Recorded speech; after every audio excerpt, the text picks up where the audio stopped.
Welcome back. My name is Luke Wright. We're going to be doing more phones today, specifically on the Verus mining. I bought 1,000 phones, something that I never thought I'd really do, but I did, and something that we're going to spend the next few months trying to figure out how to get put together in a way that works for every single device. Now, the phones that I purchased are Orbic Joys. These run around the 5.8 to 6.1 mega hash, and that oftentimes depending on what you have on the phone, if you have your screens off, ADB connected, or even if you have Termux versus Userland and any other specific Cortex related optimizations going on. These phones, brand new, you can get them for around like $40, which is already better than the AO3Ss, and they get a higher mega hash by quite a bit. So that is the reason ultimately why I got them. I did get them for cheaper. I did buy 1,000. Thankfully, I was able to source those for cheaper than $30. So my return on investment on the 1,000 phones will come a lot sooner. I do have to order custom motherboards and chassis from China. You could do it completely on your own and do it your own way. I did it this way because if I'm going to have 1,000 phones, I want the space that I'm taking up to be very minimal with the phones. So this gave me the opportunity to put 20 phones in a single chassis and connect them via ADB through a custom motherboard and run them batteryless. So this was just the best optimization that I used for this particular use case. Some things that I found out during this whole build, the amount of time that I spent trying to find out things about this build and how to do it successfully was very time consuming. I spent about 2 weeks going back and forth with different voltages, different methods, using capacitors, using repeaters, resistors, not repeaters, all kinds of different little gadgets that you can get for electronic circuitry. Thankfully, I learned a lot about this, and I'm going to share that with you. The first couple weeks, I spent a lot of time trying to find a way that I can power the phones without them dying or crashing. What oftentimes what ended up happening, the phones would power on and they get stuck in a boot loop. I think most people who have removed batteries from a phone in the Verus community or the mining community on the ARM or the phones know that, you can't just run a phone without a battery because the phone believes that the battery needs to be there. So if you remove it, you really need to trick it into thinking that it has a battery. Now, if you have a rooted device, this could be a little different, as you could edit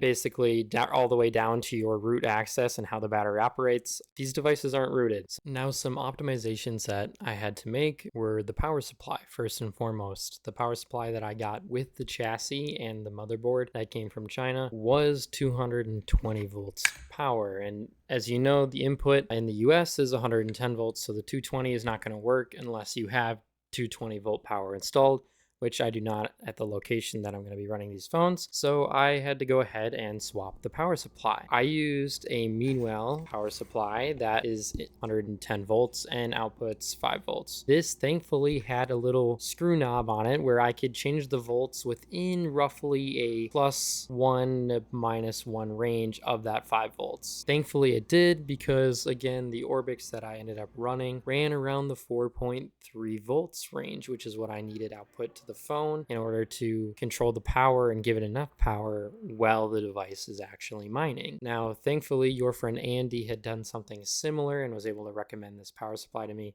So thank you to him. His links and channel will be in the description of this video. Now, taking apart and disassembling the phones, it can be tricky. It is nice to have a little bit of an electric screwdriver that has the little drill bits in order to get it. I have this little screwdriver that's electric called the Wow Stick. Funny name, yes. It does work. It is just what you need it for. This helped me disassemble these phones quite fast. It was a learning curve when it came time to taking out the battery, as well as taking the BMS cable connector off of the battery. How I found the best way to do this was to put a little bit of isopropanol or rubbing alcohol kind of in the crack of where the battery sits in the phone, and that will allow the adhesive to kind of give up and release, and you can pull the battery out without destroying it. Getting the BMS connector out is a little bit of a different story. I used a small X-Acto knife to just cut a little slit in the top of the battery, not the battery itself, but the tape where the connector lies for the BMS ribbon connector, or flex cable as some people may call it. After getting that unwrapped, I was able to then just snip the connections that the battery has to it with the scissors. Ultimately, I just soldered my power, my plus and my negative where it said to, right onto those